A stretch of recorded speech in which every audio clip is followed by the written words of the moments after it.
গাঁট মারা পুরো কমপ্লিট। এরপরে সাইডে লাগাবো, তারপরে তলের কোটটা চিপকাবো।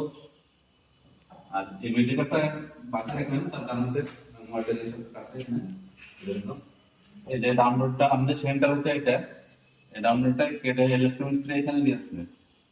তারপরে কেন আমি মিডল একটা রাউন্ড করবো, তখন হবে। সে কারণে আমার করলাম না এটা। এখানেও তাই, এখানেও তাই, সেটা দেখো, এটাও তো সাইডে আছে।